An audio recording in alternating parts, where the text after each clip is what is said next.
ஹஜ்ஜை பற்றி நபி ஸல்லல்லாஹு அலைஹி வஸல்லம் அவர்கள் சொன்ன ஹதீஸ்.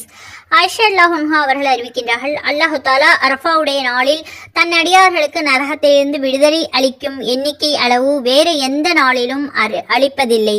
அதாவது எந்த அளவு அதிக எண்ணிக்கையில் அரஃபாவுடைய நாளில் நரகத்திலிருந்து விடுதலை அளிக்கப்படுகிறதோ அந்த அளவு வேறு எந்த நாளிலும் கிடைப்பதில்லை என்பதாகும்.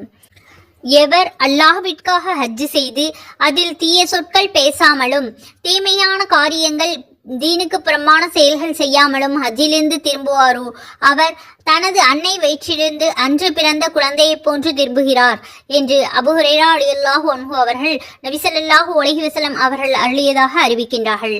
நூல் புகாரி, முஸ்லிம். இதை போன்ற ஹதீஸ்கள் தெரிந்து கொள்ள ஹஜ்ஜின் சிறப்புகள் பகுதியை பார்த்து பயனடையுங்கள்.